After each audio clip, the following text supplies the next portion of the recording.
I think there is a fundamental misstatement of the issue in the question. We can no longer continue to make policy for ourselves, in our country, in our region, in our continent, on the basis of whatever support the Western world or France or the European Union can give us.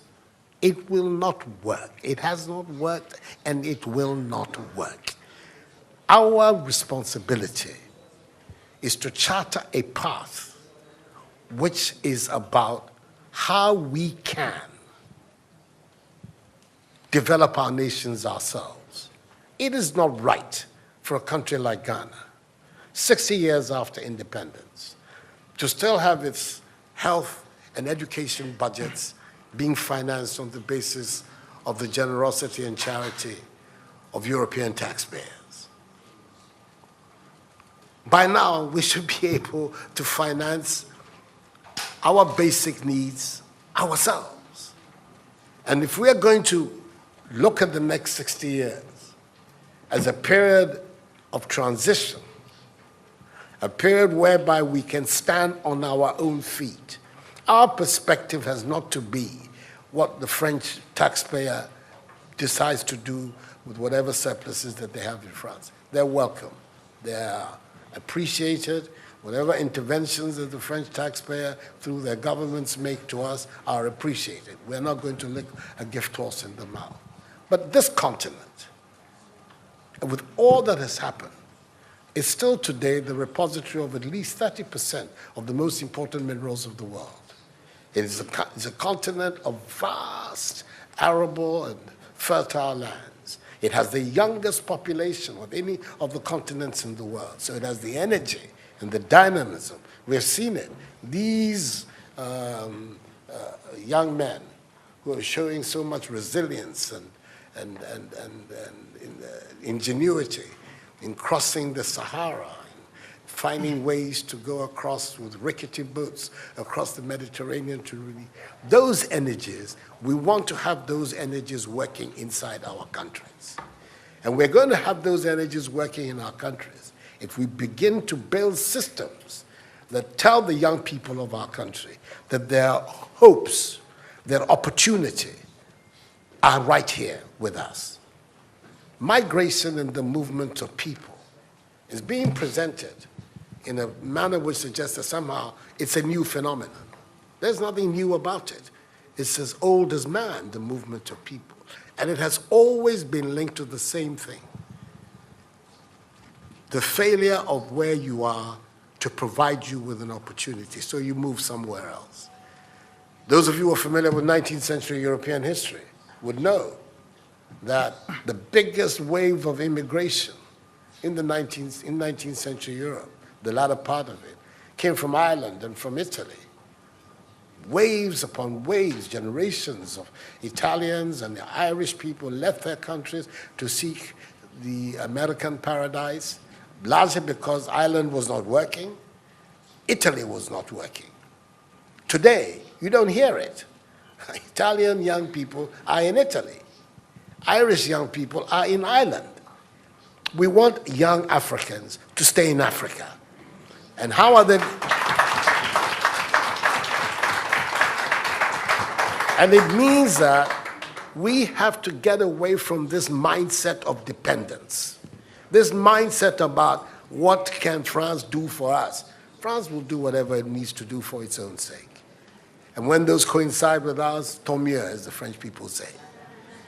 But our main responsibility as leaders, as citizens, is what we need to do to grow our own countries. What are the institutions that work that would allow us to have good governance, to have accountable governance, to make sure that the monies that are placed at the disposal of leaders are used for the interests of the state and not for those of the leaders, to have systems that allow for accountability, that allow for diversity, that allow for people to be able to express themselves and contribute to fashioning the public will and the public interest.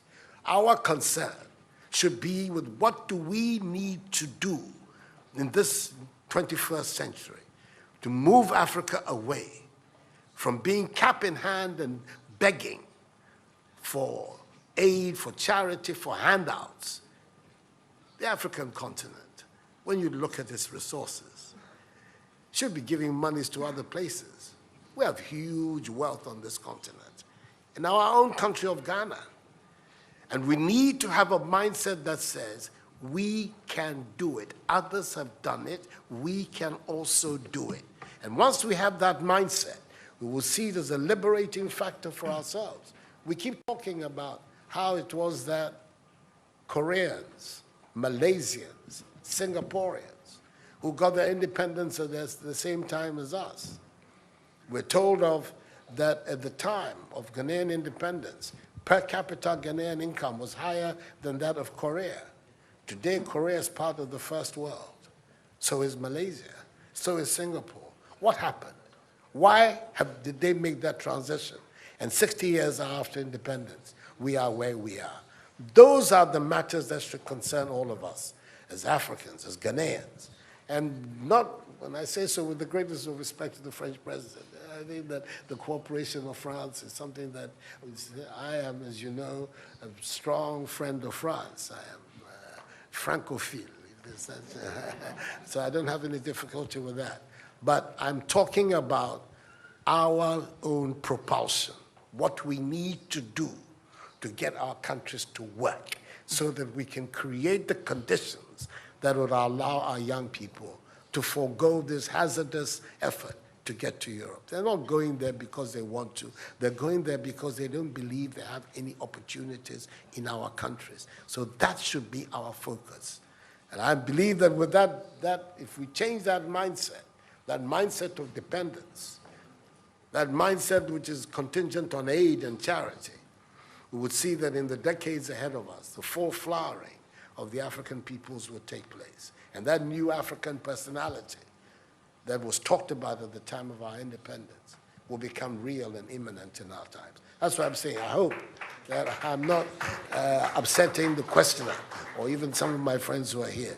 But these are my strongly held beliefs. And that is the reason why I've adopted as the slogan of my presidency, of my period of the Supreme Office of Ghana, that we want to build a Ghana beyond aid. A Ghana which is independent, which is self-sufficient, that is capable of standing on its own feet and building its own life. We can do it if we have the correct mindset to do so. Mr. President, those are my contributions.